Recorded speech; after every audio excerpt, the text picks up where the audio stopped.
হয় আপনি সমস্যার সমাধান করুন, না হলে নবান্ন থেকে নেমে আসুন। 3 days টাইম দিলাম, 3 দিন সময় দিলাম। না হলে নেপাল বাংলাদেশের মতো নবান্ন দখল করতে হবে। আমি আবার বলছি, উস্কে দিচ্ছি না, গণতান্ত্রিক উপায়ে পশ্চিমবঙ্গ অচল করে দিক, গণতান্ত্রিক উপায়ে। মুখ্যমন্ত্রী আপনিও তো অচল করে দিচ্ছেন, আগেও দিয়েছেন, আপনার শাসনভার বন্ধ রেখেছেন, তাহলে একদিন দিক না অচল করে। মুখ্যমন্ত্রী বুঝুক কি অবস্থা হবে পশ্চিমবঙ্গে। নেপালের মতো কি কিছু হবে? 1 কোটি ছেলে মেয়ে রাস্তায় নামো, চাকরি প্রার্থী তোমরা রাস্তায় নামো, অচল হয়ে যাবে পশ্চিমবঙ্গ। আমি বলছি গণতান্ত্রিক উপায়ে। মমতা ব্যানার্জি যতই যা করুক, ওনার দিন ঘনিয়ে এসেছে, আর বেশি দেরি নেই। ওনার বাঁচার রাস্তা ওনার এবারে খুঁজতে হবে। পেলেন কোন দেশে পালাবেন সেটা ওনাকে দেখতে হবে। নেপাল এর জেনজি খেপে গেছে, নেপালের যেমন জেনজি, এখানকার যুবক জিরা থেকে খেপে গেছে। যুবক যুবতীরা যে সব দিক থেকে কোর্টে হেরে যাচ্ছে, সব দিক থেকে মানুষের কাছে উনি উনি হচ্ছে মানে কি বলবো, অত্যধিক হচ্ছে, মানে একটা তুচ্ছ তাচ্ছিল্য করছে মুখ্যমন্ত্রীকে। তবু আপনি রিজাইন দেবেন না, তবু আপনি আটকে ধরে থাকবেন। মাননীয় বিচারপতি অমৃতা সিনহা সঠিক রায় দিয়েছে। জনগণের টাকায় চোর ডাকাতদের আপনি সাহায্য করবেন? মুখ্যমন্ত্রীর ভাইজি বৃষ্টি মুখার্জি নাকি ভাইজি, তিনি নাকি গ্রুপ সিতে, ব্যানার্জির ভাই, ওনার কোনো প্ল্যানই খাটবে না। A to Z পর্যন্ত প্ল্যান করুক, সব প্ল্যানই ওনার ভেস্তে যাবে। এবং ওনাকে মানুষের কাছে ক্ষমা স্বীকার করা উচিত। চাকরি যারা হারা তাদের কাছে ক্ষমা স্বীকার করা উচিত। ABCDE প্ল্যান রেডি, কই আপনার প্ল্যান কই? তুমি কেন? তারা তো এই অযোগ্যরা তো ফর্ম ফিল আপ করবে গ্রুপ সিটি, তখন কি হবে? আবার সেই কেস কামারি হয়ে যাবে। তা মুখ্যমন্ত্রী চাচ্ছেনটা কি? শিক্ষিত যুবক যুবতীর সঙ্গে প্রতারণা শুরু করেছেন আপনি। এ কি শুরু করেছেন আপনি প্রশাসনিক প্রধান হয়ে? এটা আপনার কোনো ভাষা হলো মুখে? কারোর চাকরি যাবে না, সেখানে সবার চাকরি চলে গেল। আপনি নামে নামে একটা রিভিউ করালেন। তাহলে আজকে যোগ্যরা পথে অযোগ্যরা পথে, ঠিক আছে, যারা চোর ডাকাত, যারা ক্রেতা তারা পথে, বিক্রেতারা কি হলো? চন্দ্রনাথ সিনহাকে ধরেছে, ধরে তাকে 159 জনের কাছ থেকে টাকা নিয়েছে, সে 8 লক্ষ টাকা করে, 12 কোটি 72 লক্ষ টাকা নিয়েছে, হিসেব দেখাতে পারে। কেন? চন্দ্রনাথ সিনহার হয়ে কিছু বলুন, ওই টাকাটা কোথায় পেয়েছে? এই টাকা যে কত রকম চন্দ্রনাথ সিংহের মাথার উপরে গেছে না, সেই মাথাটা আমরা দেখতে চাই। মানুষ সেই মাথাটাকে দেখতে চায়। ঠিক বিচার যেখানেই যাবে এই একই রায় পাবে। সুপ্রিম কোর্ট তাদের পরিষ্কার করে বলে দিয়েছে যে এরা দাগী নয়, মারাত্মকভাবে দাগী। যদিও তার ভিতরে অনেক যোগ্য আছে, সেটা স্কুল সার্ভিস কমিশন যোগ্যদের আলাদা করতে পারেনি।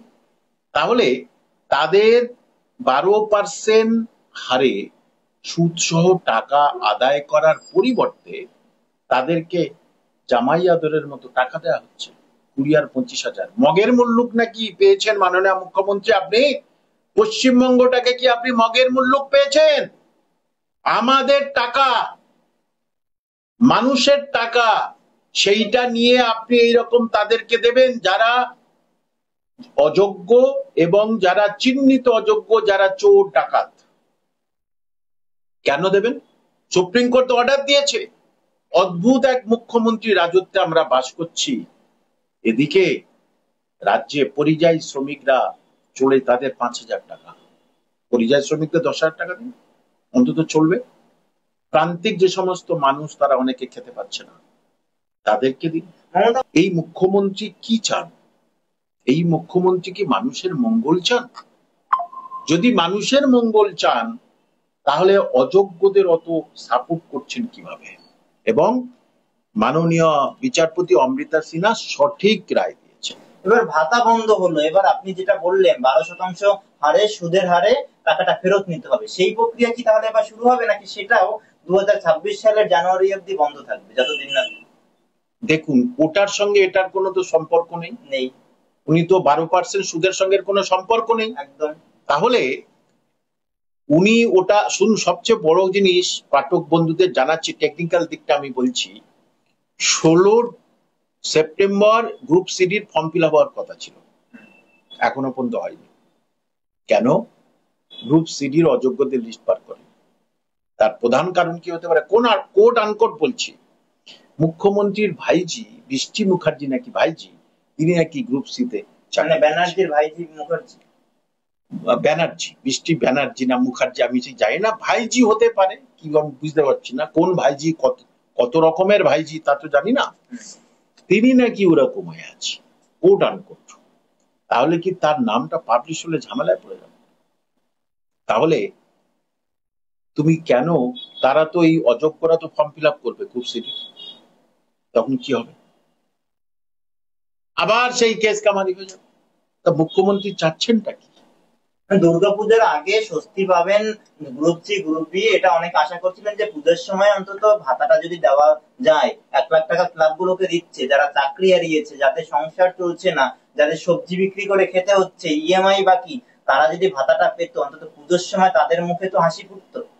এটা তৃণমূল কংগ্রেসের দালালদের কথা হচ্ছে। যে প্রশ্নটা করলেন তৃণমূল কংগ্রেস দালালরাই প্রশ্নটা করে, এটা তৃণমূল সমর্থকরাই বলছে। সেই বললাম তো, যারা ওই করে কমে খায়। কারণ একটা দেখুন, যে সুপ্রিম কোর্ট বারবার বলেছে তুমি কিন্তু আলাদা করে দাও, তাহলে আমি কিন্তু তোমাদের যোগ্যদের চাকরি থাকবে, করেছে, করেনি। অনেক পরে আলাদা করলো কাদের? টিচারদের আলাদা করো, গ্রুপ সিডি তুমি আলাদা করে দাও, দেরি করছো কেন? আলাদা করে দাও, কিন্তু সবার চাকরি তো চলে গেছে, আর আলাদা করার কিছু নেই। সুতরাং ওনার কোনো প্ল্যানই খাটবে না, এ টু জেড পর্যন্ত প্ল্যান করুক, সব প্ল্যানই ওনার ভেস্তে যাবে। এবং ওনাকে মানুষের কাছে ক্ষমা স্বীকার করা উচিত, চাকরি যারা হারা তাদের কাছে ক্ষমা স্বীকার করা উচিত। ABCDE প্ল্যান রেডি, কই আপনার প্ল্যান কই?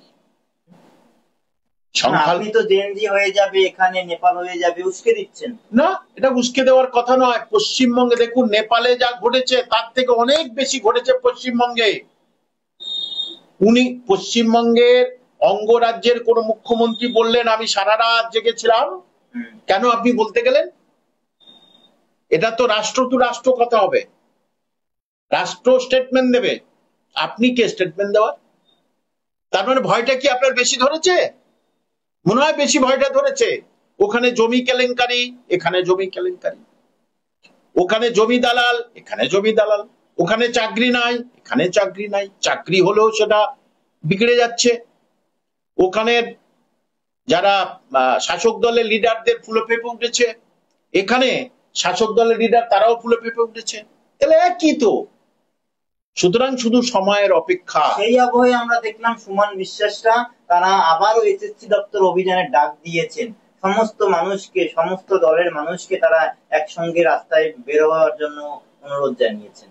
সুমন ঠিক কথা বলেছে, আমার সঙ্গে ব্যক্তিগত সম্পর্ক। ও খারাপ কথা কি বলেছে? ও তো যোগ্যতার সঙ্গে চাকরি পেয়েছে ওরকম অনেকে, তাহলে তাদেরকে আলাদা করে সুপ্রিম কোর্টে আগে দিলেন না কেন? আমার সেইটাই প্রশ্ন, কেন আলাদা করে দিলেন? আমার প্রশ্ন হচ্ছে এই যে এসএসসি অভিযান ডাকা হলো, এটাই কি ওই নেপালকে দেখে যে এটা আপনি বললেন এখানেও একই অবস্থা, সেই নেপাল হওয়ার শুরু হবে এই এসএসসি অভিযান? দেখুন, নেপালের মানুষ বাংলাদেশের মানুষ যেমন এক হয়েছিল জাতি ধর্ম অন্য নির্বিশেষে, নেপালের মানুষ সবাই এক হয়েছিল, পশ্চিমবঙ্গে সেটা হবে না। আর সেটাই মমতা ব্যানার্জির মুখে হাসি ফোটাবে। SLSTর যে আন্দোলনে 2-3টা ভাগ ছিল জানেন তো, প্রাইমারি আন্দোলনের 2-3টা ভাগ, সবাই মুখ দেখাবে, সবাই নেতা হবে, তাহলে কি করে হবে? এইটা তো মমতা ব্যানার্জি চাচ্ছে। বা বেশ গ্রুপে ভাগ হয়ে গেছে কোনোভাবে, সবাই একসঙ্গে আসো, 1 কোটি ছেলে মেয়ে রাস্তায় নামো, চাকরি প্রার্থী তোমরা রাস্তায় নামো, অচল হয়ে যাবে পশ্চিমবঙ্গ। আমি বলছি গণতান্ত্রিক উপায়ে, আমি কোনো অগণতান্ত্রিক কথা বলছি না, আইনকে খেলাপ করছি না, গণতান্ত্রিক উপায়ে পথে নামো। আমাদের হকটা আপনি মারছেন কেন? এটাই হচ্ছে প্রশ্ন থাকবে আমার মতো এক শিক্ষকের। আমার কাছে যেটা আছে আমার নিজের বানানো নয়, কলকাতা গেজেট, পশ্চিমবঙ্গ সরকার গেজেট পাস করেছিল, সেই গেজেটের 2 নম্বর পাতায় কে নম্বরে কি বলছে পাঠক বন্ধুর উদ্দেশ্যে বলছি। ব্রাত্য বসু বললো এটা আমি জানি না, নম্বরটা আগে যোগ হবে না পরে হবে, চেয়ারম্যান বললো, চেয়ারম্যান পুরো ভুল উত্তর বলে দিলেন। আগে যোগ হবে। গেজেটে কোথায় বলেছেন? গেজেটে রিটেনে একেবারেই বলেনি। রিটেন যে ইন্টারভিউ যা কারা কল পাবে, written test and academic score দুটো মিলেই হবে। আমার কথা না, কে নম্বর তাকে বলেছে রিটেন টেস্ট, 60 নম্বর রিটেন টেস্ট আর একাডেমিক স্কোর দুটো যোগ হবে, হয়ে ফর ফাইনাল ভ্যাকান্সিস এর জন্য তাদের ডাকা হবে, তাদের মেরিট লিস্ট করা হবে। মেরিট লিস্টে কি কি হবে? ওরাল ইন্টারভিউ 10 নম্বর, লেকচার ডেমনস্ট্রেশন 10 নম্বর, প্রায়র টিচিং এক্সপিরিয়েন্স মানে 10 নম্বর। সেটা কখন? এই ইন্টারভিউ, লেকচার ডেমনস্ট্রেশন 10, 10, 20 আর 10, 30, এটা লাস্ট হবে। অর্থাৎ রিটেনের সঙ্গে শুধু যোগ হবে একাডেমিক, সে মাস্টার ডিগ্রিতে কত পার্সেন্টেজ পেয়েছে 10-এর মধ্যে, আর অনার্সে পার্সেন্টেজ নয় 8-10 এরম করেছে, আর অনার্সে কত পেয়েছে, দুটো যে যেরকম ভাবে দিয়েছে। সেখানে কোনো সময়ের জন্য বলেনি প্রেয়ার টিচিং এক্সপিরিয়েন্স যোগ হবে। তাহলে চেয়ারম্যান আপনি কোথা থেকে বললেন? নিজে চেয়ারম্যান নিজে জানেন না? স্কুল সার্ভিস কমিশন চেয়ারম্যানের কলঙ্ক আপনি। চিত্তরঞ্জন মন্ডল দেখিয়ে দিয়েছে কাকে চেয়ারম্যান বলে। তাহলে ব্রাত্য বসু আপনিও জানেন না, শিক্ষামন্ত্রী হয়েছেন, কখন 10 নম্বর যোগ হবে? তাহলে যারা আন্দোলন নেমেছে তাদের আন্দোলন বৈধ, তারা ঠিকভাবে আন্দোলন করছে, পরিষ্কার। আমি ছাত্র ছাত্রীদের বলবো, চাকরি পরীক্ষার্থীরা এক হয়ে যান, ইগোর লড়াই আপনি থাকবেন না। আমি তো নিজেই কয়েকটা ওদের প্রোগ্রামে গিয়েছি, গিয়ে দেখলাম ইগোর লড়াই। অনেকে এই কামাল হোসেন এসছে না, কামাল হোসেনের সঙ্গে কথা বলবো না, অনেকে আবার আমাকে টেনে নিচ্ছে, সুমন আমাকে টেনে নিল। এই মাদ্রাসার যে যারা তারা আমাকে গত পরশুদিন ডেকেছিল, পরশুদিন তাদের আন্দোলনে আমি গেছিলাম। আবার অনেকে তারা মনে করছে না আমরা নিজেরাই মুখ দেখাবো। আমরা মুখ দেখাতে চাচ্ছি না, আর মুখ দেখি, কিন্তু কাজের কাজটা কি হবে? পুরো পশ্চিমবঙ্গ অচল করে দিক গণতান্ত্রিক উপায়ে। মুখ্যমন্ত্রী আপনিও তো অচল করে দিচ্ছেন, আগেও দিয়েছেন, আপনার শাসনভার বন্ধ রেখেছেন, তাহলে একদিন দিক না অচল করে। মুখ্যমন্ত্রী বুঝুক কি অবস্থা হবে পশ্চিমবঙ্গে। নেপাল এর মতো কি কিছু হবে? মানে কিভাবে অচল করবে? সবাই এক না হলে হবে না। প্রাইমারি, আপার প্রাইমারি বঞ্চিত, এসএলএসটি বঞ্চিত, মাদ্রাসার বঞ্চিতরা সব এক না হলে, পিএসসির বঞ্চিত, পুলিশের বঞ্চিত, এক না হলে কিন্তু এই জেনজিরের কিছু ধারে পাশে আসবে না। না, আমি বলছি সবাই এক হয়ে রাস্তায় নামলো, রাস্তায় নেমে আন্দোলন একটাই, কিভাবে অচল? হয় আপনি সমস্যার সমাধান করুন, না হলে নবান্ন থেকে নেমে আসুন। 3 days টাইম দিলাম, 3 দিন সময় দিলাম, না হলে নেপাল বাংলাদেশের মতো নবান্ন দখল করতে হবে। আমি আবার বলছি, উস্কে দিচ্ছি না, গণতান্ত্রিক উপায়ে।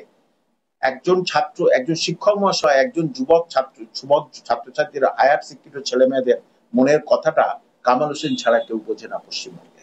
না, আপনি রাস্তায় নামবে, 3 দিনের সময় দেবে যে আমাদের দাবি পূরণ করো, নইলে মমতা বন্দ্যোপাধ্যায়কে গদি ছাড়তে হবে, নইলে নবান্ন দখল। নিশ্চয়ই নিশ্চয়ই একটা সমাধান তুমি করো। সমাধান না করে তুমি ওখানে বসে থাকবে? তুমি চোর চিটিংবাজদের টাকা দেবে? যারা স্ট্যাম্প অযোগ্য তাতে তুমি টাকা দেবে? মেনে নেওয়া যায় না এটা।